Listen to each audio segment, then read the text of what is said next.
Good morning, everybody, and welcome to the Steps to Soul podcast. I'm your host, Brandon Bourgeois, with my co-host, Chris Sater. Today, we're going to talk about common pitfalls when selling a business and how to avoid them. Lessons from failed deals. Not all deals work out, as we know, Chris. And my dad always said 1 in 3 deals, even with an offer or an LOI, are not going to make it to close. And there's a lot of factors as to why that can happen. But here's the 5 main areas I think we're going to cover today, and it's all you listening out there. These are things you really want to keep a close eye on. First thing, overestimating business value. Second, poor financial documentation. 3, relying on one buyer. 4, keeping a sales secret from key employees. And then 5, rushing or delaying the deal. Statistically, I mentioned 1 in 3 don't make it from an offer standpoint, but just in the general market, Chris, you've got some good statistics. How many businesses that go to market per se don't sell? Yeah, it's a large percentage, right? We've seen reports that many businesses listed for sale never actually sell. You've seen that number, right? I've seen reports anywhere from 75% up to 90%. I don't know Absolutely. what I don't know what the number is, but whatever it is, it's never low, right? It's always a high number. It's always a high percentage. I think these types of statistics they underscore how many businesses owners fail to properly prepare their businesses for sale, right? I think a lot of it comes from asking too much. We see that on all the business for sale websites, these super high multiples for low cash flow. But I think a lot of it is a failure to sell a business is 99% in the upfront work that needs to be done. And we're going to go into that. I don't want to dive too much in here in our introduction, but yeah, 75 to 90% of businesses is kind of the estimate that I see across the board. And I don't think you're wrong. And I think a lot of it too, for context for some people, is there are a lot of one-man shop operations that just aren't going to sell because it's hard to transfer that. We've talked about that in other podcasts you can go back and listen to if you've been following us. Those are much harder to sell, one-man operations. But that being said, the biggest, I think, obstacle everyone faces, and probably the most common issue, is overestimating business value, our first key topic. If you're not priced right, you're not going to sell, period. People just don't want to overpay. Cash flow has to support debt service. And when you overestimate the value going to market, you're limiting your buyer pool, and it doesn't make sense. So first off, we always say, get the correct valuation. And you mentioned starting with the first part is most key, which is getting the proper homework done before you go to market to set the proper price. It doesn't mean you can't ask a premium price. It doesn't mean you can't want to be in that higher stratosphere, but you can't be overpriced. And there's a difference there. It might be fine language I'm using, but there is a difference. So, first thing is we talked about is dangers of relying on your gut feeling what it's worth versus market data. How many owners do we see, Chris, say, I know my business is worth $1 million, right? I just know. And it's like, buddy, you're cash flowing 200,000. Market data shows you sell from 4 to 550 at best. So unfortunately, $1 million is not obtainable.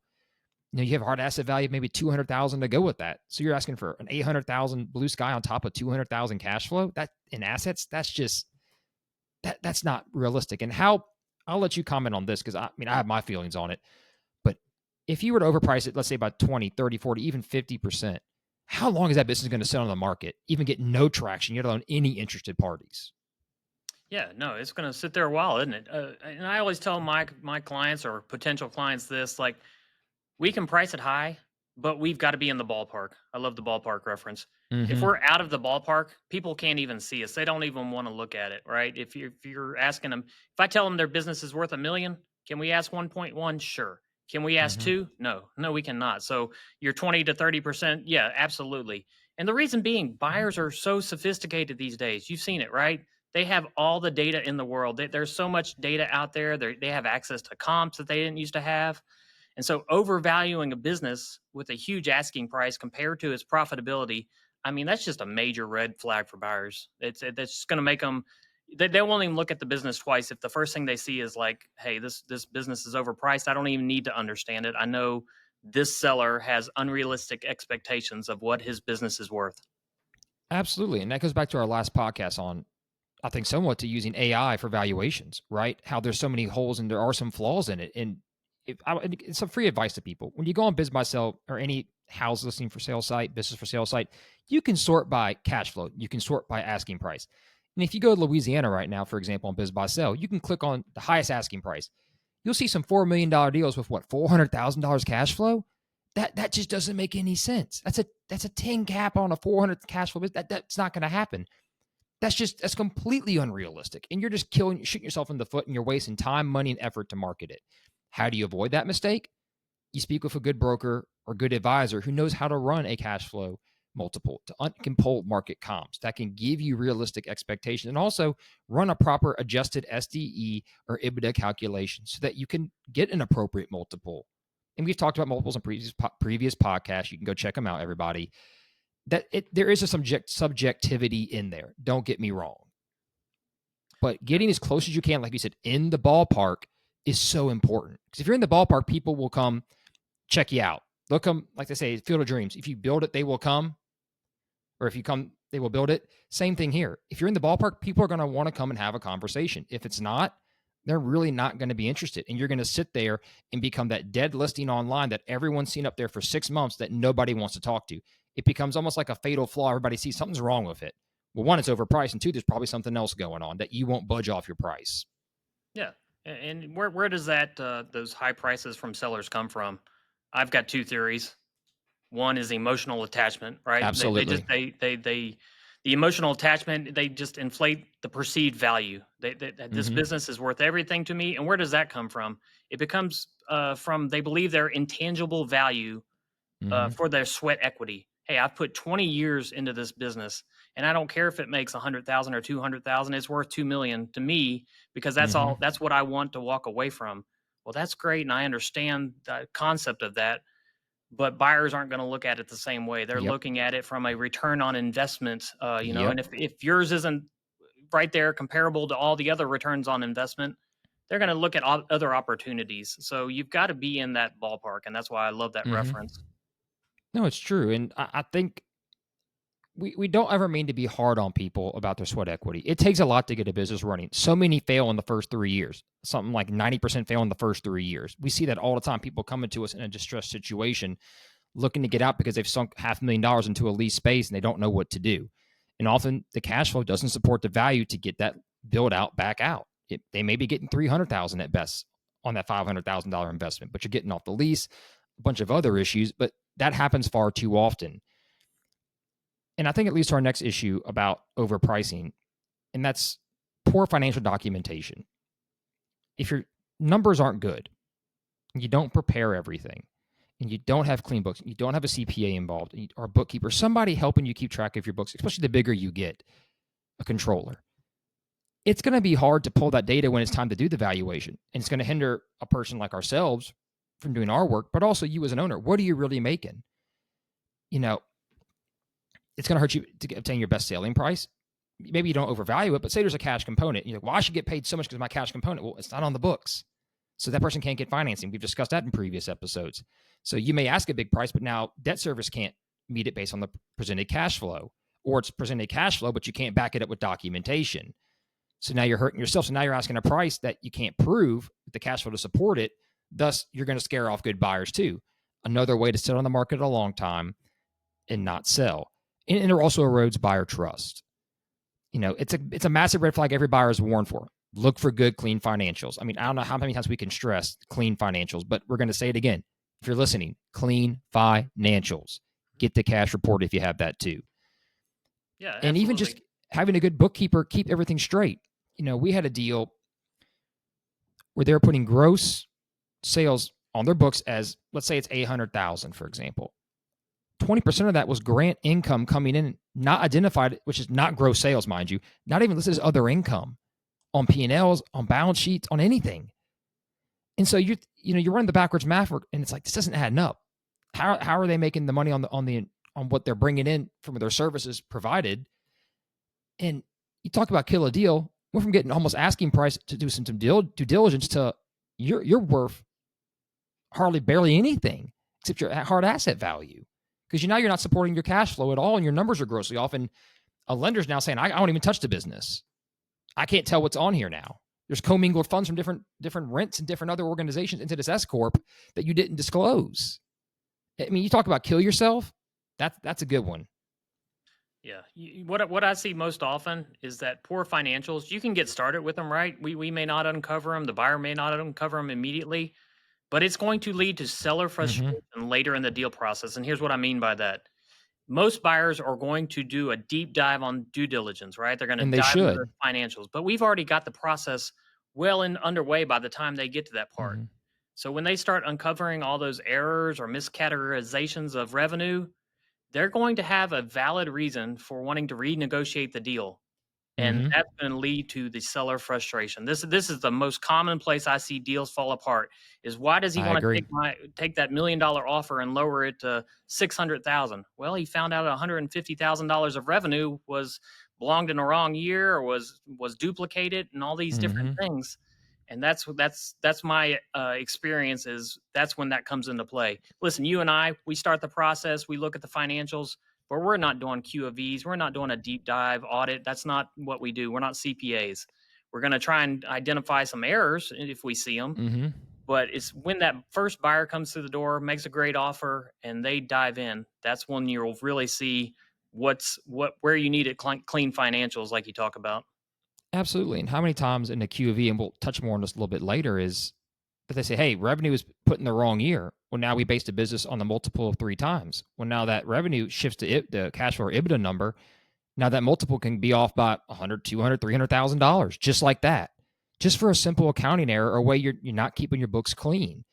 And then the owners, well, I don't want to make that adjustment. It's like, well, if we all agree this is how we're going to value the business, and now the books are truly being, really dug into, how would you feel if you were a buyer? How would you feel if you were going to buy a house, Chris, and they told you this was a 4,000 square foot house, and the real estate agent said, yeah, it's about 4,000, and you dove in, and all of a sudden it's 3,800, and you paid it X dollars per square foot, right? Would you Right. not want to renegotiate the price? Yeah. No, I absolutely. mean, absolutely. It's the same concept. It hurts and it's frustrating, but again, I'll say, keep your books clean. If you're big enough, have a controller, accountant, somebody help you, and just no one expects perfect books. Let me rephrase it. No one expects it to be perfect. It's not a publicly traded company audit financials, but the cleaner, the better. Yeah. The cleaner, the better. And that Absolutely. kind of leads us into our next topic. Let's say you've done your books right, you've priced it well. Not every business has multiple buyers. Some industries have more than others. We've mentioned HVAC, plumbing, business service based opportunities. Restaurants have fewer at times. Special niches sometimes don't have a big buyer base. There's not many strategics that want to purchase you. But relying on one buyer can be risky. And sometimes you have to rely on the one buyer. Let's not be hypocritical here, but sometimes you only get one or two really good buyers. So when that one buyer comes in and maybe they find a document flaw, don't be afraid to be flexible with them. You don't have to give your business away. You don't have to hand over all your hard work, but understand what's really there. That this is a buyer after, let's say, 8 months on the market, is offering you 90% of your asking price with good terms, financing for cash at close. If they want to renegotiate 2% because there's a problem and a legit gripe, be flexible with them, work with them, find a creative way. We do that all the time to work that number out to get to that point. Maybe it's some seller financing. Maybe it's some other workarounds, a salary. There's plenty of ways we can skin the cat. We've talked about that in other podcast episodes, so go check those out. But don't get your hopes up either. Don't just hope that one strategic equity group is going to come and give you the dream parachute, right? That this is the dream deal. That my buddy got this multiple, so I'm getting it too. Don't hope for that. I know you've got a good story on this. I'll let you tell that anecdote because it's a perfect tie into what we just said. Yeah, yeah. So, you talk about working with just one buyer. If you get to at some point in the deal, you're going to have to work with Narrow just it one buyer, down. right? Right. Because Mm-hmm. you signed an LOI and almost all buyers want exclusivity. They're about to spend a lot of their time, they're about to spend a lot of their money, so Mm-hmm. they're going to lock you down. But before you get to that point, you need to be working with as many buyers as possible, not dragging out each one a little bit, but Mm-hmm. you don't need to be in a hurry, I guess, to get back with each one. Because here's a typical story of what can happen if you're left with one buyer and you don't have anybody else left on the sideline to kind of work with. Got a deal that I was working on, was taking a long time. Buyer finally got financing, right? Working with his Mm-hmm. bank, and the bank, it really comes down to the bank. They said, hey, we're not going to be able to fund as much as we thought we could. You need to ask the seller for another $200,000 of Mm-hmm. seller financing. We were already doing 500,000 of seller financing. This was a really large deal, so that it was minor in comparison to the deal. But the seller, my client, they were at their max. They're like, no, I'm not doing any more seller financing. Mm-hmm. And these were buyers who had cash, right? They should have pumped in the $200,000 themselves if that's what they needed to do. We just hit a roadblock. And you mentioned that work with that 2%. We'd already worked with so many things along the way, right? Mm-hmm. We'd already put out so many And had fires there and been some documentation renegotiated. issues? Yeah, Had yeah. there And been this some? was Yeah, like, exactly. So there you go. yeah, this was week of the deal, right? So it was almost a little bit too late to be asking this, and seller's mindset was pretty much sealed in. I'm not doing anything more. Mm-hmm. So what we quickly did though, okay, we didn't make a deal happen. We pivoted back to previous buyers that had been interested. They had made offers, put out LOIs or IOIs. They had interest. Mm-hmm. We got that deal done in probably 3 months after that. And we would have had to restart the marketing, reprogram the whole machine to get this business sold if we hadn't been working with those buyers before we started, in isolation with this deal. Absolutely. And you touched on a great point I want to elaborate. You say, exclusivity and LOIs and some purchase agreements now these days. Just because somebody knocks on the door the first week of advertising, offers you full price, and locks you in, don't always rush to that or work and negotiate that term. Because now you're locking yourself into this one buyer who hasn't seen enough to give you a real LOI, a real understanding of what you've got. They're going in knowing, hey, I'll lock it down and then I'm going to go in and tear it apart, right? I'm hoping there's issues. I'm hoping there's flaws. I'm hoping I could beat the broker up because now I've got you locked out. You can't talk to anybody else. You can't market. You're off the market in some theory, right? You're at market, but you're under exclusivity. Now they've got you, and your hopes are, man, I'm getting, say my asking price $4 million. They offered me $4 million the first week. Heck yeah, I'm getting paid. Just wait a second. Watch that number trickle down to 3.5, 3.25 with some, maybe 400,000 seller financing, and it starts. How that game is played, Chris. It goes from all cash to all these different contingencies very often, and getting your hopes up on that one buyer can mentally drain you as a seller as well. Yeah. So you don't want to do that. I have the hardest time kind of keeping my seller's expectations when that offer comes through the door, because I try to, this may not be our buyer. It's a great offer. It's a great start, but have they even visited the business? Have they talked to you on the phone? Have they had an in-person meeting? You see that so often these days. I didn't used to see that when I first started, but now I'm getting offers before they've even talked to the seller, my client. And so, yeah, you gotta be leery of that. You gotta kind of take that with a grain of salt. And like the topic of this discussion right here, or this pitfall, start working with 2 or 3 buyers and maybe choose the best one out of them. It might take a little bit longer to lock that deal down, but I think it's well worth it in the end. And if nothing else, very often buyers are going to ask questions that you haven't thought about as a seller, even as a broker, that might appear to them as a strategic or other industries that you kind of want to find those answers to. I'm not using my medical reference like in the last podcast, but we can't do all of that, the colonoscopy at the same time, right? Yeah. Sorry I mentioned it. But it's true. And it's good to have that initial phase of talking to someone and getting to know them, because if they're not buying in psychologically on buying business, they're just looking at cash flow and putting an LOI in place and trying to tie you down. Be very wary of that, because they're not trying to buy your business. They want to just lock you in to do some homework. While you sit there wasting 2 or 3 months, they're fairly farting around. Some good, some don't. Not all of them are bad. Let's make that clear. But you've now wasted 2 months at market with somebody that now wants to renegotiate everything just because they threw a high price at you. You bid on the high low-hanging fruit. Now you're going, man, this other guy called Chris. He can't do anything with him. I got my biggest competitor saw an ad, called in, didn't realize it was me. I would much rather sell to that guy, right? But I'm under contract. Now I got to waste time. And that gets to another topic, our last topic, time kills deals. We'll highlight that a little bit later. But I think this is a good transition point to talk about the next issue. Besides just relying on one buyer is, say you have that one buyer. Now you've said you've narrowed it down to one guy. Keeping the sale secret from key employees. Smaller the deal, less likely you're going to tell employees anything before the sale transaction is finalized, correct? But the bigger the deal, the more key players involved that make the business more profitable, a higher multiple we talked about in previous episodes, with having key strategic employees in place, controllers, systems where you're not doing everything. At some point, they're going to have to find out, and especially in a bigger deal. Let's say $5 million up for a quick ballpark example. There's a controller in place. At some point, that controller's going to figure it out. You're asking all these financial questions for a reason. And 2, they need to be involved because they're the ones that are handling the direct cash flow of the company. And they're going to be strategically important to that buyer to have faith and trust and have that relationship, because they don't like the controller they're really not touching your company or your accountant or your CPA helping you. Yeah, no, I agree. Bringing in key employees, whether it's your number two, your accountant, your controller, those are some of the best deals I've done is when my seller brought them in early, and I understand the need for secrecy and confidentiality. Have them sign an NDA, sit down, have a 30-minute discussion with them about Mm-hmm. how this is so important to keep quiet because you don't need every employee in the No, you business don't. hearing this is for sale, right? You don't want your customers to find out. You don't even want your vendors. So, but it's No. important to bring them in because you don't know everything as the seller. You don't know the financials. Yeah, you get reports from your controller and your accountant, but they're the ones who are going to be able to provide the information that the buyer is looking for. They're going to want the QuickBook or the Sage Mm-hmm. reports, and it's going to be month of comparison. And if unless you know how to produce all that on your own, you asking them for these reports for the first time ever in your 20-year career, they're going to start wondering, hey, why does he need these P&Ls and balance sheets dated? Because we need a lot of information to get your business sold. So yeah, bring them in early, lock them down on NDAs, but have that discussion and get the process started. Absolutely. And that's a good thing that you have these people in place because that's going to help you get a better price. You have to relinquish some control as you scale in management to have more functionality and get a better price. And that's a good thing that you did that. But there's also pitfalls to it.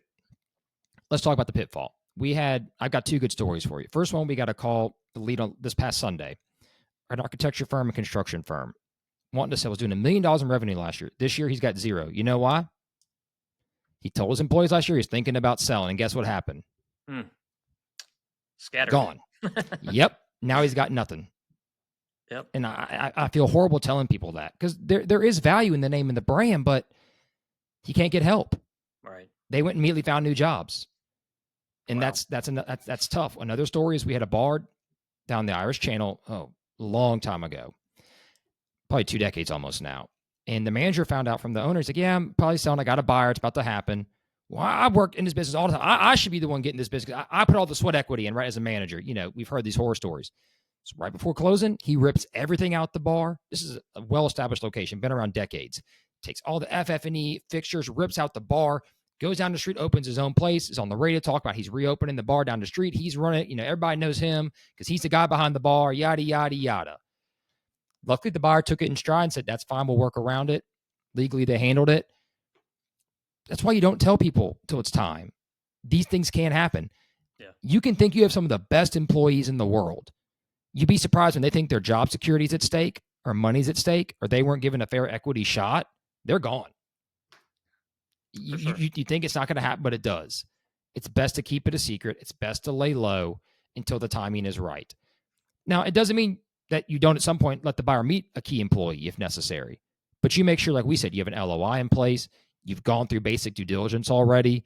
You've determined a lot of the key factors. So when it's time to meet the employee, the likelihood of this deal getting done is at the very, very high end, top 80, 90%, right? This is not, we're still kind of figuring out what working capital might be. But let's go meet the key employee.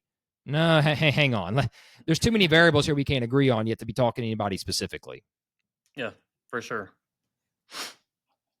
And I think it leads to our next point, rushing and delaying the sale. You don't rush along through the process. Time kills deals. That's a well-known adage in any industry. Time kills deals. Things can happen. Natural disasters. The flood of 16 in Louisiana here in Baton Rouge and surrounding parishes wiped 90% of Livingston Parish got water. If you had a deal going down and your building never flooded, now you got to get flood insurance. Now you got to remediate. I could go down the list of issues that can happen. Key employees get sick and die. We had that happen in a large deal you were working on. A key employee passed away unexpectedly. Number 2 guy, very important. Yeah. How do you work around that? But I see owners often freak out about, is it too soon to sell? Do I wait too long? We talked about this in previous episodes. There's never a perfect time to sell. There's rarely do you line up with the stars with everything's in the exact right formula to sell. The key is to get as many of the key points ready to go when it's time to sell to maximize your chance of selling. I know that sounds like, you should know that there's always a perfect time. Let's be honest. There's rarely a absolute perfect time. You might get lucky and sell before the next major hurricane hits New Orleans. You might get lucky that you happen to avoid a wildfire in California, right? You just don't know. But when you get in a deal, you need to run your time process. You mentioned earlier about working the amount of buyers coming to the table, not rushing with the first person. We talked not going to exclusivity, trying to find 1, 2, 3 buyers to have those conversations. Make sure you kind of get refined in what makes you comfortable as a seller and as a buyer. Don't rush just because you find the first deal. Take your time. Be serious and be honest and be upfront about your time, what you're doing, but don't rush. There are opportunities out there. You don't need to throw everything in one pot just because it's right in front of you. Yeah. And I think that's why people like working with us and Sunbelt in general is because it's kind of my marketing pitch to get clients, right? Is that we don't charge anything up front. So it's a Yep. risk-free process. You can start the process. We're not asking you for $25,000, $50,000, $100,000 up front for marketing or just to make money. So we can get started. And when the timing's right for you, you'll be on the market, buyers will be coming along, and you can find the exit time that's right for you. And so I think that's, kind of a pitch for Sunbelt, but it's why I don't like charging money up front. Hey, if you decide I agree. 3 months in, 4 months in, this isn't right, it's not the right timing, tariffs maybe came along that you didn't foresee happening. Things happen. Yeah, recession, you can take it off the market and we can reboot it again when the timing is right. But I think if you paid a lot of money up front, you kind of are. You're going to want that money back, right? Yeah. If you paid $25,000, I remember my dad 20 years ago, he gave some guy $5,000, and I felt like, at 13 years old, I felt like it was the most amount of money in the world. But he paid some guy $5,000 out of Dallas to list his business, and I just remember, oh well, now we've got to sell the business because we got to get that 5,000. I was a little naive. I didn't realize that wasn't much money to him as far as what he was doing. But yeah, that's why I think if you go with a broker like Sunbelt, you can start the process. It's risk free, and if the timing turns out not to be right, take it off the market, reboot it when it is right. And I'll add to that. You get a proper buyer, and we all know SBA. Let's say you go through SBA loan, which a lot of searchers use these days. They take some time, 2 to 3 months minimum, right? That's just what it's going to be. There's a fine line between rushing the SBA and delaying the SBA. And I think we need to touch on this because it's a very important issue. When you're dealing with a third party, a bank specifically, if the banker says, hey, I need current year-to-date P&Ls, balance sheets, I'm talking about. If it takes you 2 weeks to get it to them, you're falling behind the stack of paperwork. But if you get to them within 24, 48 hours, your deal might go from closing in 2.5 months to 4.5 months. Right. By not getting to them on time. Yeah. Because every time you fall behind a roadblock, you move back in the pile, you're missing out on opportunity to close. I can't tell you how many times a deal is dragged out for just delayment of basic information, which goes back to our point involving the controller, involving the accountant. Don't let something happen that ruins a deal. I think we should mention this too. Say you have a high customer concentration company and you're looking to do a deal, hypothetically. The longer you take, what's the chance that customer could leave you? And that company could lose 10, 15, 20% of its revenue. The SBA is going to say, hold on. The buyer is going to say, hold on. And the seller is going to be sitting there going, well, I want to get paid. Guess what? Renegotiation's coming. Right. It might be out of your control, but it happens. Right? These are all scenarios you have to be prepared for. Never intentionally delay as a renegotiation tactic, too. I think that is the absolute worst thing you can do as a seller. If you're stalling to sign a contract extension form, you're stalling to get financial because you want something else done. What you're telling the buyer is, I'm holding you hostage and your time, effort, and money hostage. I'm not getting what I want. Right. That's a bad way to negotiate. How many times have we seen that happen, Chris? Yeah, and eventually, like you said, I'm going to get a tattoo of this, I think. Time kills deals, right? That's what you're running into. I don't have any tattoos, but that'd be a good one to remember, because that is like the absolute kind of stone of our industry is too much time goes by because either the seller's delaying or the buyer's, delaying on getting financing, whatever. That deal is more likely to fall apart than good deals. Everybody's doing everything they need to do. Absolutely. And let's talk about rushing to sale a little bit as a seller. How often do we get calls where a business has been open 1 to 2 years? It's doing well, but I'm ready to sell and I want top dollar. Whew. You don't have a historical pattern of success yet. Yes, you may have gone 1 to 2 years so far. It's looking good. But SBA wants 3 years of records minimum. Yeah. So you're hindering yourself going to market trying to get a price you can't confirm you can sustain through any real issues. Nothing's better than a 30-year-old business that survived recessions, natural disasters, economic changes, industry changes, whether internet, digitization. We can go down a list. As a buyer, I'm sure you or seller, you can name 25, 30 things that have happened in the world since you started your company that you've had to adapt to. Right. Don't rush. Don't delay. When we say we need something, remember, we're not saying we need it because, the broker wants something. We're saying it because we're trying to help you keep this process in a proper timeline to get you paid. And for a buyer, nothing's worse than you need the seller to provide something to you and they just don't get onto it. That kills their faith and trust in a deal. And that will cost you more than anything else out there. Not being prepared, not having documentation ready, overpricing your business, rushing, delaying the sale, and not working with key employees appropriately. Not to close out on all 5 main topics, but I think we hit the nail pretty hard on the head there. Yeah, I think you covered it. I think we got it. I mean, if anything, you listen to us today, take those key things to heart. If you have questions, you have comments, you can like this video, share it, comment. You can call us. My name is Brandon Bourgeois, 225-201-0202. Chris Sater, give him your cell. 318-525-7349. When you call those numbers, you talk to us, you talk to our teams. You want to get good advice. We don't, like Chris said, we don't charge upfront money. Let us help you prepare. Don't sit around waiting 3 more years and not being where you want to be. And on that note, we thank you for listening. This is the Steps to Sold podcast. We will see you next week. Have a good one. Bye-bye. Take care, Chris.